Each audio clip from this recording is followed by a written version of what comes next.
Thank actual God that I ran out of time in the last video and was not able to execute the hilariously dumb idea for tool storage that I had in my mind before I discovered French Cleats. To kind of explain why French Cleats are so epic, I feel like I have to explain to you guys what my original terrible idea was. A little visual aid here. Giant piece of plywood at an angle attached to the wall somehow, and I was straight up just going to meticulously cut slots and holes and stick pegs and stuff so that I could fit all of my tools into this giant board on the wall.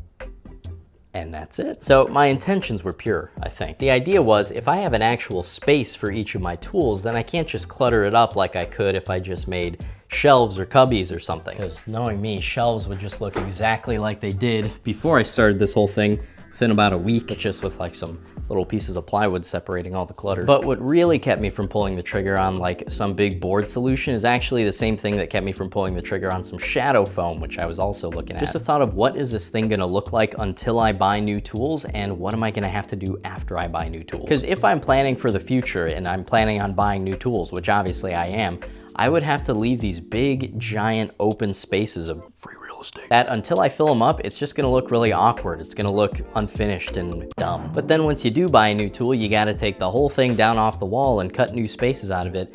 Gosh, if I was doing it with the plywood, I would have to like repaint the little spot that I cut out. Terrible solution, but this is where the French Cleats shine, because they force you to make these epic little custom tool holders for each and every single one of your tools. And of course, each one of them can only hold the tool that you make it for. So that eliminates the clutter problem. You can arrange your tool holders in any way that you want, make it look real nice. And then once you buy a new tool, all you gotta do is make a new little tool holder and maybe rearrange some stuff a little bit, but it's very easy to get it looking nice again. It's that simple. I also put together this just super efficient use of space for my all my batteries, my battery charger. Not really a French Cleat thing, but it is a cool thing. And obviously, I still do have plenty of work to do on making holders for all of my tools. This is not all my tools, by the way. But honestly, making these little holders is actually pretty fun. It's like a little puzzle. It's like a little problem-solving thing. And when you're able to do little things like this, these creative little storage solutions, it's actually really pretty satisfying. It almost makes you feel like you're a guy who builds things. Little tiny heads up, there was a minor tragedy partway through this video that really set back the production. We'll get into it later, but wherever I have failed, I'll make sure that you guys are taken care of. So storage station, French Cleats, all this and more on today's ZNA production. Hope you guys like it. Big giant sheet of 3/4 inch plywood, a 4x8 sheet. I got the full size one just because you never really know how much you're gonna need, but I do despise working with full size plywood. So the first thing I'm gonna do is cut it in half right down the middle, just to get some more manageable size pieces to run through the table saw. Hey, baby. So little safety hack, do move the baby before you cut. That's what I like to do, just a little habit I got into. If I was gonna redo this whole part, I think I would just cut all of my 5-inch strips using the circular saw and that Bora straight edge you just saw me use. I just don't really have the skill or the setup really to do this table saw cutting safely. I was able to pull it off this time, but I really don't like doing this. It's pretty scary. So I do plan on setting up a nice little space in the garage soon to use the table saw. Alrighty, now we got a nice little stack of 5-inch wide strips of 3/4 inch plywood. So the idea now is that we're gonna rip them all straight down the middle with the blade tilted at a 45-degree angle, and this is gonna turn each of these strips into 2 cleats. Now, wouldn't it seem like if you wanted to do that, you would just set your fence half the width of your board away from your blade?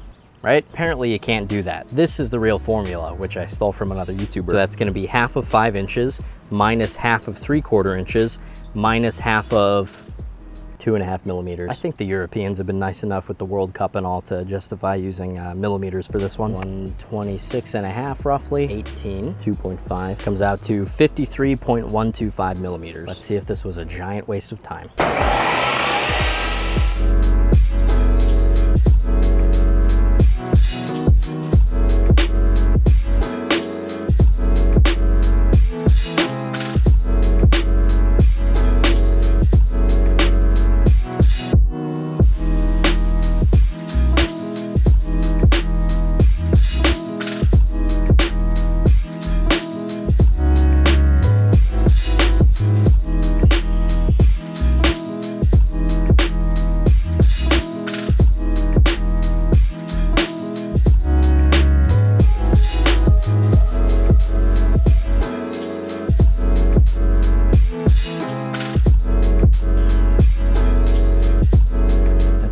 way longer than I thought I was going to.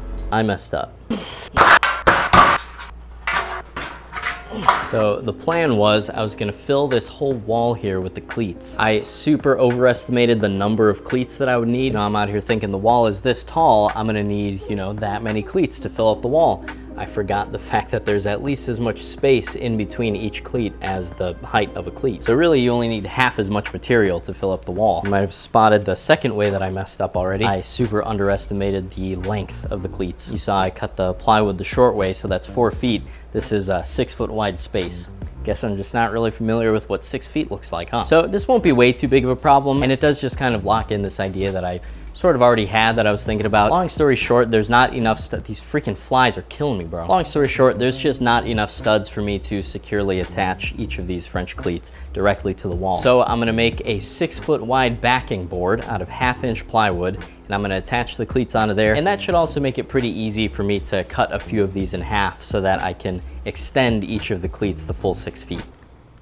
Well, you gotta go inside and get some lunch. Cheese.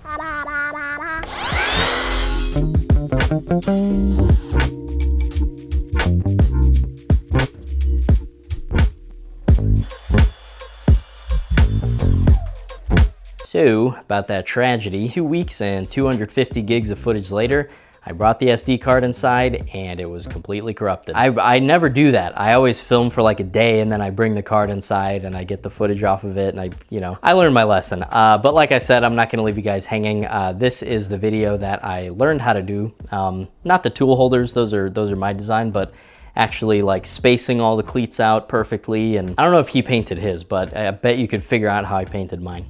Paint. Really good video, very informative, so make sure you give that a view. My footage picks back up where I come up with this epic idea to hold the circular saw down using magnets.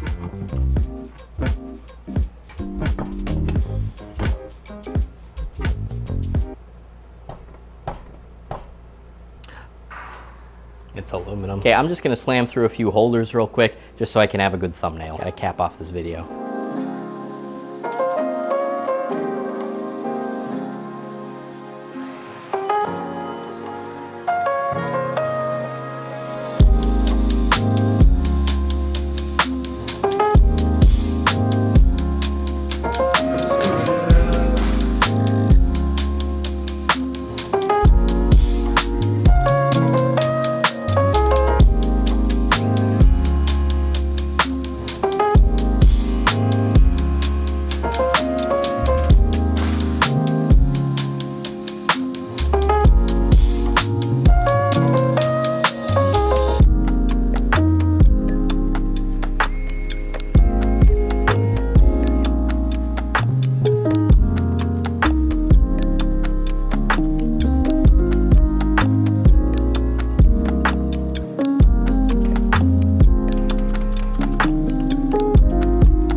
Okay, the circular saw and the angle grinder were actually easy.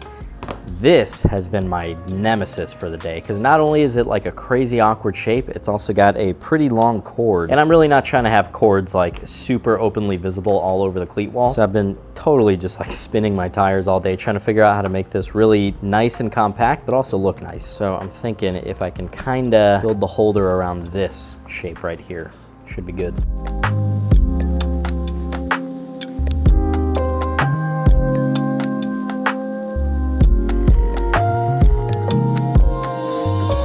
People have been telling me to grab this stuff for the longest time. Not this in particular, but just some CA glue with an accelerator. I've given this stuff a try, and to be honest, I'm kind of struggling to figure out a situation where I wouldn't want to use that instead of some other glue. Really, the only situations I can think of where I would prefer to use some wood glue is where you're gluing really long sections of wood that you don't want to waste so much CA glue on. Or if you were like trying to match up the edges of two pieces of wood just perfectly and you needed a little more set time than the instant bond gives you. But let me show you this little trick. I don't know where this came from, but I got this from Dusty Lumber Co. Wood glue for the majority of it. And then the super glue right on the edges. Then you take the accelerator, put it on the corners, and it basically acts like brad nails. Super cool. Gives you a nice solid instant hold while the wood glue dries up. My experience with this has been really good so far. You know what else makes really good brad nails?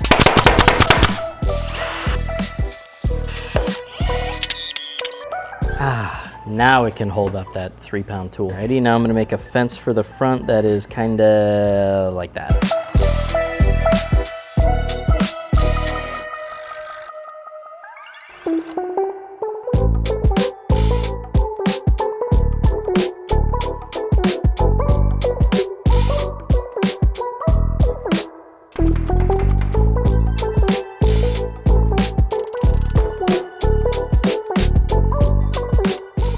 Pretty nice. Thought I might have to cover up the sides, but doesn't really seem to have an issue with the cord falling out.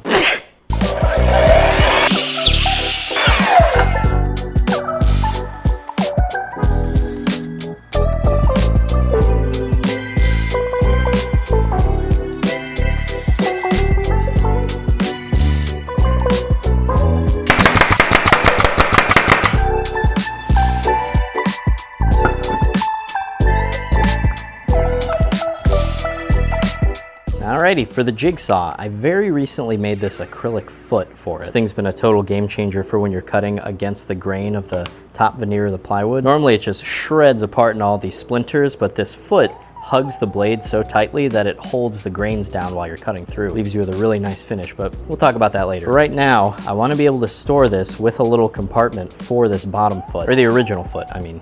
You know, this lighting situation is kind of silly. I'm gonna put the camera over there and see if I can shoot over these boxes. Oh my gosh, that's so much better. So my first plan for encapsulating this foot so the jigsaw doesn't slide off the side was to literally make just like a super shallow tray. You know, cut a frame out of some 1/4-inch ply, glue it onto some 1/2-inch ply maybe. It'd just be a nice little tray that it would slide into, and that would work. I was gonna cut this out on a jigsaw, but honestly, thinking about it right now, I think this would just be a lot easier to just cut some 1/4-inch strips, well, 1/2-inch strips out of 1/4-inch ply. Here's all the little pieces. It's kind of cool. It's like a little kit. All right, we're gonna build it from the bottom up. So we're gonna take these 3/4-inch thick, 1/2-inch wide little pieces of plywood. We're gonna glue them to the outside of this 1/4-inch sheet. I'll explain this in a second. This is like the premier usage of the super glue and accelerator.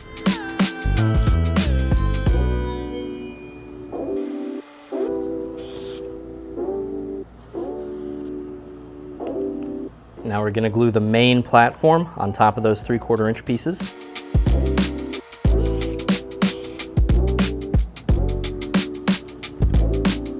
Pretty snazzy. Now for the little rails. You know, guys, I'm really digging this camera angle. It's kind of giving me some ideas. How cool would it be if I just, instead of randomly placing my camera down and then just like doing everything I possibly could to make the shot look good, what if I just had like stations around the garage that were for particular filming purposes? That'd be pretty cool. Sure would be a load off my back. I'm gonna see really quick if the shot would benefit from raising up the camera. Yeah, maybe. Definitely can get a nicer rule of thirds there.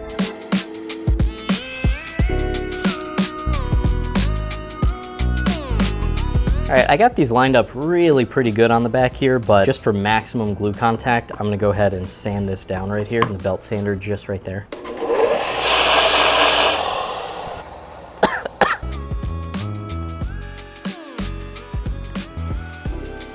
That was a lot. This is looking pretty nice. Very, very nice. All right, now for the cleat on the back.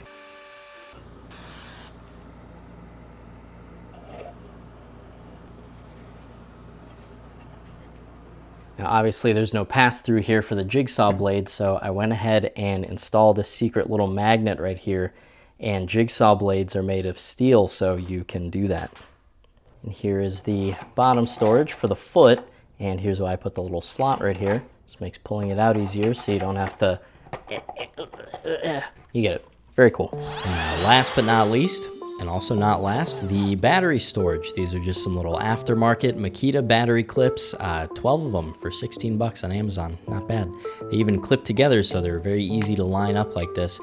I have no clue how I've gone this long without losing all my batteries. I am very neglectful of those things. I actually had no idea how many of them I even owned until I did this. I got a fender washer and some cabinet screws. I can just about finagle them.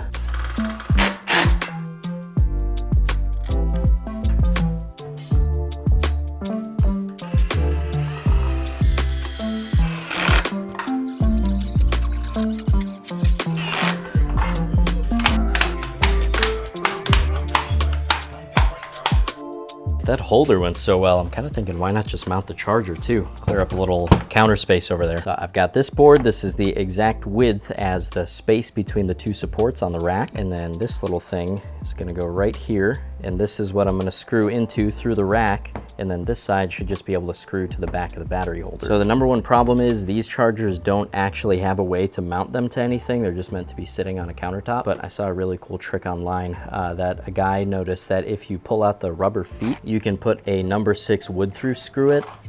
That's awesome. A wood screw through it, and it'll actually cause the rubber pad to expand and kind of lock itself into the little hole that it's normally just kind of snugly fitting in. That obviously will give you the opportunity to put the screw through the board and then up through the foot pad. Luckily, this charger has the foot pads right on the corners, so I think I'll be able to sneak a little pen in there and mark around them and just get this nice and centered.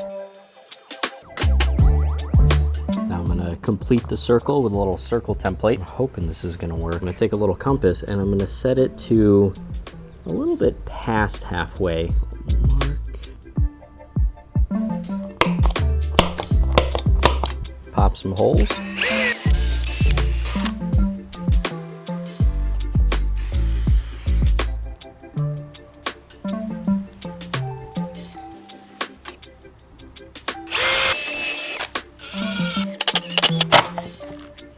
Okay, now I gotta pop off all these rubber feet and put a hole in them. I think I can just drill them, right? Pretty easy. All right, this should be done. Just gotta go paint this. Not bad. How do I...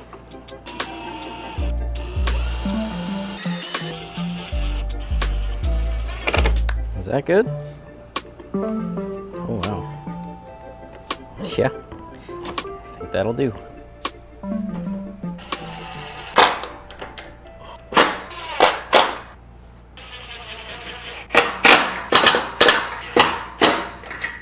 I zip tied this shop light under here mainly to get a good thumbnail, honestly, but it does have a little outlet right there. So that's going to be pretty perfect for the charger right here.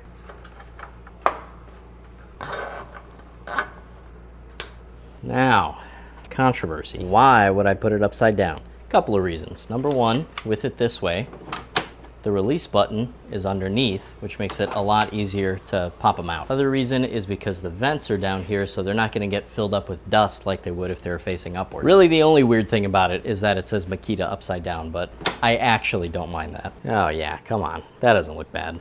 I feel like I've been working on these tool holders absolutely forever, and that's where I'm at. I'm gonna choose to be encouraged by it and say, wow, that wall can really hold a lot of tools, huh? Boy, do I have a lot of work to do. Wait, I just got an idea. None the wiser.